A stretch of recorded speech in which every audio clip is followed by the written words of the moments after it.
Le 29 janvier 2025, la ministre de l'économie Niali Kaba a présenté les défis et perspectives économiques du gouvernement ivoirien lors du premier rendez-vous du gouvernement de l'année. À Bondoukou, 20 chefs et leaders communautaires ont pris part à une formation sur le renforcement de la cohésion sociale dans le département qui fait face à des menaces sécuritaires. Le Mali, le Burkina et le Niger ne font plus partie de la CEDEAO. Voilà pour le sommaire de cette édition. Bienvenue à tous et à toutes.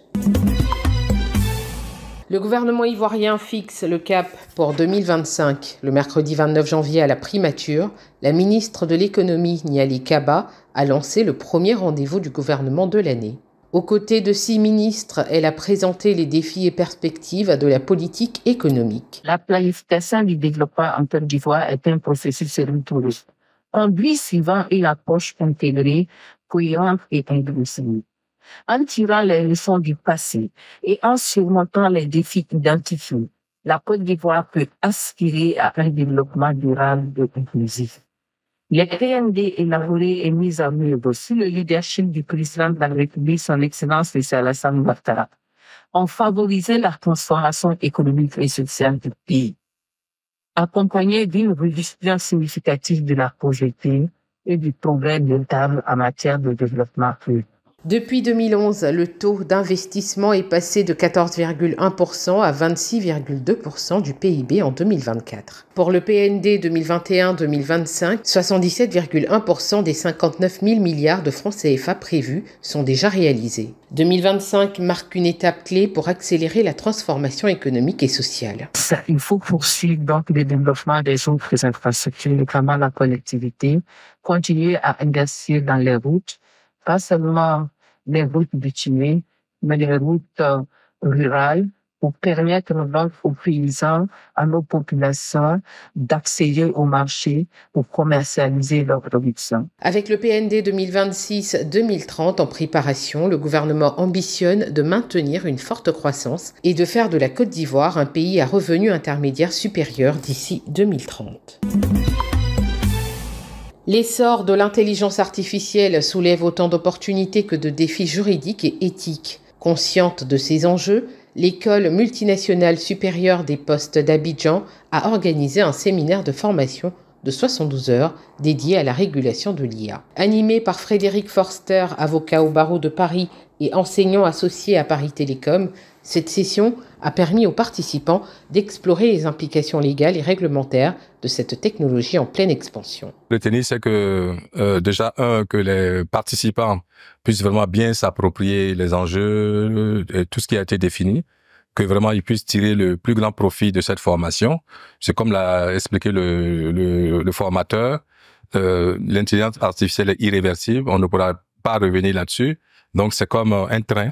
Qu'il faut vraiment être dans le train, il faut prendre le train en marche. Regroupant 27 cadres du ministère de la Transition numérique et de la digitalisation, cette formation reflète l'intérêt grandissant des institutions publiques pour une adoption maîtrisée et responsable de l'intelligence artificielle. Préfecture de Bondoukou. Ce département fait face à plusieurs menaces sécuritaires en raison de sa position frontalière avec le Ghana. Afin de réduire la criminalité transfrontalière et les risques de violence, 20 chefs et leaders communautaires bénéficient d'un renforcement de capacités en matière de cohésion sociale. Pour nous, ONEP Côte d'Ivoire, à travers nos différents partenaires financiers, il est intéressant de renforcer les capacités de ces leaders. La formation qui intervient en cette période préélectorale afin de gérer les crises et promouvoir la paix est une démarche salutaire selon le secrétaire général de la préfecture de Bondoukou. Vous, leaders communautaires, êtes les piliers de la résilience locale. Votre rôle est donc important pour prévenir les conflits, désamorcer les tensions et contrer l'extrémisme violent. Le choix porté sur chacun de vous n'est donc pas anodin. Pendant 3 jours, ces acteurs clés ont échangé et appris les meilleures pratiques en matière de gestion des conflits et de prévention de l'extrémisme violent. Tout ce qui a trait à la résolution des conflits concerne, intéresse et interpelle la chefferie. Nous allons nous mettre en marche pour sensibiliser et encore de multiplier cette formation auprès de nos autres membres qui n'ont pas pu prendre part, pour que partout où ils sont, ils puissent être aussi des acteurs de premier rang. Pour nous, c'est une occasion de pouvoir renforcer nos capacités de sorte à pouvoir être encore plus présents dans cette région qui, entre griffes, est susceptible d'être face à l'extrémisme violent. Cette initiative du réseau de recherche et d'action pour la paix à travers le réseau ouest-africain pour l'édification de la paix, qui bénéficie du financement de l'Union européenne, s'exécute dans 18 pays, dont la Côte d'Ivoire. C'est effectif. Le 29 janvier 2025, la CEDEAO a annoncé que le Burkina Faso, le Mali et le Niger se retirent de l'organisation, mais qu'elle reste ouverte au dialogue. Ces 3 pays continueront à bénéficier de certains avantages, comme la reconnaissance de leur passeport et carte d'identité, ainsi que des droits de circulation et de résidence sans visa.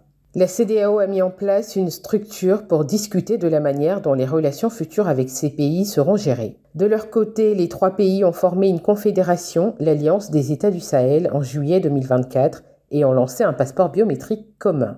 Le ministre des Affaires étrangères du Mali a précisé que la CEDEAO avait proposé des discussions et les pays de la Confédération sont ouverts à cela pour trouver une coexistence pacifique. Pour rappel, le Burkina Faso, le Mali et le Niger ont créé la Confédération Alliance des États du Sahel le 6 juillet 2024 après avoir annoncé leur retrait de la CEDEAO le 28 janvier 2024. Ainsi s'achève cette édition. Merci de l'avoir suivi. L'information continue sur cette info et sur www.cetinfo.ci.